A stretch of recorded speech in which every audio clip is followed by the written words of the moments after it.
Bonjour et bienvenue pour un nouvel épisode de Questions-Réponses, le podcast qui décrypte les missions et l'actualité de l'Académie de Grenoble. Notre invité aujourd'hui est Samuel, professeur des écoles, 38 ans, mais un tout jeune professeur, puisqu'avant de devenir enseignant, Samuel, tu as connu une toute autre carrière dans le privé. On en reparle d'ici quelques instants. Samuel, merci de partager ce petit moment avec nous. Bonjour et merci. On va donc commencer par Samuel, par ta vie d'avant. Quel est ton parcours professionnel? Donc j'ai fait des études en sciences de l'environnement à Rouen. Et j'ai commencé ma carrière professionnelle en tant qu'ingénieur en hydraulique, donc dans un bureau d'études aussi à Rouen, pendant 15 ans. Donc j'ai évolué de manière logique et gravir les échelons en termes de responsabilité, jusqu'à former d'autres ingénieurs juniors. Et je me plaisais bien dans mon métier, mais à la fin, j'en avais fait un peu le tour, en eau potable, en assainissement, et j'ai eu l'opportunité de venir dans la région de Grenoble en suivant ma compagne. Et j'ai continué pendant 1 an en tant qu'ingénieur hydraulique à Échirolles, à Artelia, et j'ai perdu un peu du sens dans mon métier. Je suis devenu manager et gérais que des problèmes, et donc j'avais envie de ne pas gérer que des problèmes et avoir plus d'humain. D'accord. Donc un beau jour, tu te dis, je vais faire enseignant. Voilà. Pourquoi ce choix? Donc ma mère était institutrice pendant 40 ans. Donc j'ai vu un petit peu d'un œil extérieur quel était son métier. Elle était beaucoup en maternelle et ça me plaisait. Et moi, en arrivant à Grenoble, j'avais 2 filles de 4 et 7 ans. Donc je me suis dit, tiens, pourquoi pas me tourner vers ce métier-là. Et j'ai fait un bilan de compétences qui m'a permis d'accéder au poste de remplaçant. Et ça m'a plu. D'accord. C'était pas forcément une vocation ou un rêve d'enfant? Non, pas forcément. Ça me trottait dans la tête, mais j'étais pas prêt à 23 ans. Et mon métier d'ingénieur en faisant des réunions m'a fait prendre conscience que je pouvais être à l'aise à l'oral, devant d'autres adultes et devant des enfants. Et j'aurais pu le faire plus tôt qu'à 37 ans. Mais voilà, ça s'est fait comme ça et je suis très heureux maintenant, et très à l'aise. Enfin, je me forme tous les jours, mais voilà, j'ai pas d'appréhension. Heureux. Voilà, heureux. D'accord, Samuel. Juste pour être enseignant, qu'est-ce que c'est pour toi, être enseignant aujourd'hui? C'est un peu un autre mode de vie. On est vraiment impliqué avec nos élèves, on les voit plus de 6 heures par jour. Et donc, on est un peu un référent pour eux. Certes pour les apprentissages, mais aussi pour apprendre à être un citoyen, un futur citoyen. Pour l'instant, ils sont encore jeunes, même en CM2. Mais on leur apprend à vivre ensemble, à avoir des émotions, soit positives, soit négatives, à accepter la vie de l'autre. On fait l'éducation morale et civique. C'est pas juste du français, des maths, des sciences. Voilà, il y a tout la vie qui va autour. Voilà, à accepter le regard de l'autre, à accepter aussi de pouvoir prendre sa place. Et pour les caractères un peu plus timides, on voit l'évolution, c'est plus compliqué. Mais on les accompagne et je trouve cette haute facette que les apprentissages qui est très intéressante. D'accord, Samuel. Qu'est-ce que tu préfères dans ton nouveau métier? La polyvalence, c'est dur à cibler vraiment un aspect, mais vraiment le fait de toucher à tout, c'est intéressant. Et on peut approfondir au fur et à mesure des mois et des années, si on veut monter un projet aussi, avec une classe ou avec l'école. Je trouve ça intéressant à moyen terme. J'aimerais bien avoir des idées, puis convaincre mes collègues et essayer de monter un projet. Alors moi, je suis plus scientifique, donc je pense que je le ferai d'abord plus en mathématiques ou en sciences, en environnement, vu que j'ai une formation en environnement. Donc voilà, avoir un large panel d'actions possibles, autres que dans la classe. D'accord. Et pour l'instant, ce qui te semble le plus difficile? C'est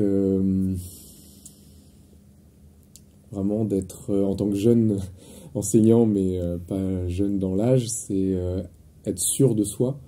On a un peu l'aisance de par notre expérience, je parle pour tous ceux qui sont reconvertis, je pense, et c'est d'être crédible, de se sentir à notre place alors qu'on débute, tout en ayant une expérience, mais ça vient assez vite. Enfin, pour moi, je pense que c'est venu assez vite. Puis il ne faut pas hésiter à demander conseil. On n'est pas tout seul dans notre classe, on a d'autres collègues, on a toute l'équipe éducative, les conseillers pédagogiques, notamment les maîtres formateurs. D'accord. Ta carrière dans le privé, c'est un point d'appui pour ton enseignement? Alors oui, vu que j'étais manager la dernière année, j'avais besoin donc d'avoir une vision, une programmation de mes échéances. Donc c'était important de faire un planning pour voir comment m'organiser. Et donc ça me sert maintenant pour les cours, pour bien voir la gestion du temps à la semaine, même à la journée, mais aussi au mois et a fortiori aussi à l'année. Donc je pense que c'est intéressant d'avoir eu cette expérience-là et aussi l'aisance à l'oral, comme j'ai dit tout à l'heure, avec les réunions et voilà, l'aisance à l'oral et l'organisation. D'accord. Selon toi, Samuel, une qualité, la qualité requise pour être un bon enseignant? Alors, il faut savoir s'adapter aussi, outre la polyvalence. Je pense que s'adapter, quelquefois on prévoit quelque chose avec notre programmation, mais ça ne se passe pas comme prévu et il ne faut pas se dire « ah bah non, j'y arrive pas » ou « je ne vais pas y arriver » ou « j'ai pas réussi ». Il faut faire un peu de travail sur soi, dire « bon là j'ai pas réussi, c'est pas grave, j'ai un peu de temps pour m'améliorer » et voilà. D'accord. La phrase que tu dis le plus dans une journée? Ou le mot?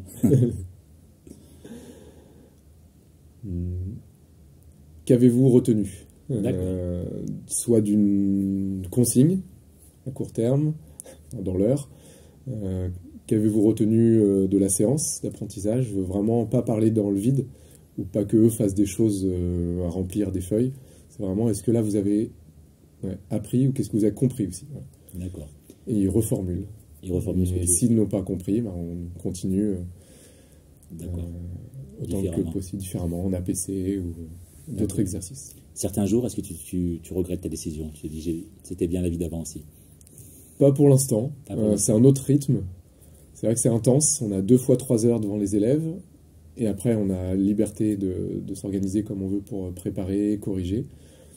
Mais non, pour l'instant, je ne regrette pas et je pense que je ne regretterai pas. C'était une décision mûrement réfléchie. Il ne faut pas le faire non plus sur un coup de tête, parce que c'est un changement de vie, d'organisation, mais non, je ne regrette pas. Comme j'ai compris, Samuel, toi, tu es 2 jours à l'école et 2 jours à l'INSPE.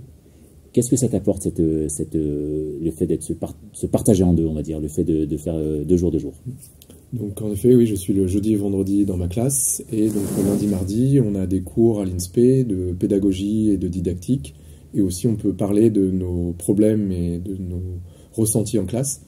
Donc pour moi, c'est fondamental, parce que d'être lâché dans une classe tout seul rapidement, ça serait compliqué pour beaucoup de monde. Et donc c'est rassurant d'avoir donc un mi-temps déjà pour avoir le temps de préparer donc, la classe, et l'autre mi-temps, donc on est le lundi mardi avec des professeurs soit du secondaire soit du primaire, et donc c'est vraiment la base du métier de professeur que les étudiants d'une vingtaine d'années apprennent en Master 1 et Master 2, et nous on a une sorte de formation accélérée à mi-temps, donc sur l'année, c'est très intéressant. Vous êtes une classe de combien à peu près? Alors, on est une promo en tout de 140, mais après divisé en 3 groupes de 30.